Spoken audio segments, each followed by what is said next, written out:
Dixie Jet Talons.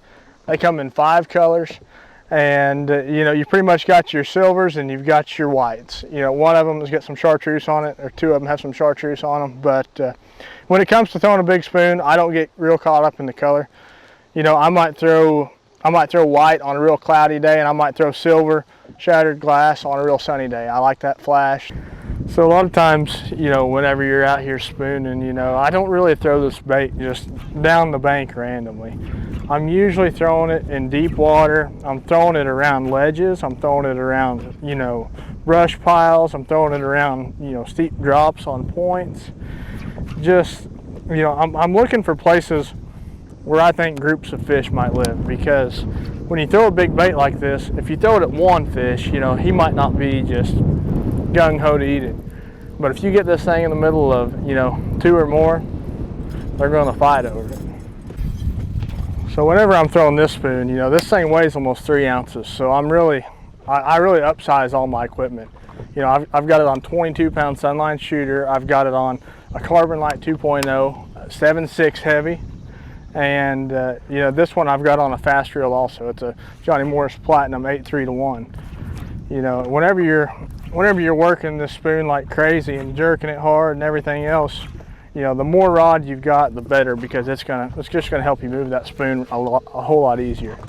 So the cool thing about this spoon is the way that it falls when you make a cast. So a lot of spoons, you know, it's really hard to cast because, you know, I mean, it's just a big old pie plate. It catches a lot of wind, and you might not be able to throw it as far as you want in windy conditions.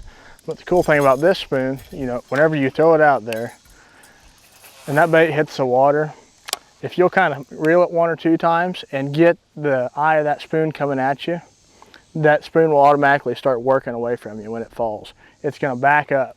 So whenever you're fishing that spoon, you know, say you're fishing it 20 feet deep, and you know, you make your long cast and your spoon hits the water, and it's going to work another, you know, 10 to 15 feet into your cast. So it's really going to help you get your bait to the fish more effectively, you know, even if you don't want to get your boat right up on top of them. You know, you can throw it out there and you can honestly kind of land on top of their heads and pull it to you a little bit, and then that spoon is going to walk away from you, and you're going to gain, you know, extra distance on your cast.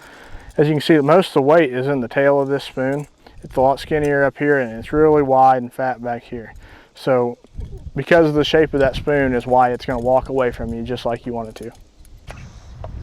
You know, so a lot of times whenever I'm throwing this big spoon, you know, I'm either throwing it at a target or I'm throwing it at some sort of drop or ledge. Like right now, I've got one coming off this stump. Oh my gosh, big one. He came off that stump and just killed that spoon.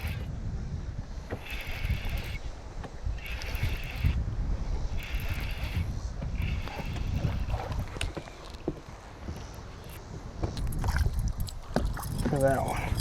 And now, just like what I was telling you about, when you catch him on this spoon, he's got that one right, that hook right there, right in the corner of his mouth, and he's got this other hook down here, and that spoon will not flop whenever you're fighting that fish.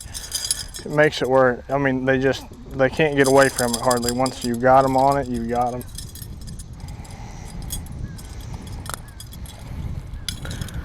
Check that out. Big old pretty large mouth on the Talon. So if you want your landing percentage to really go up, the Dixie Jet Talon is the spoon to throw.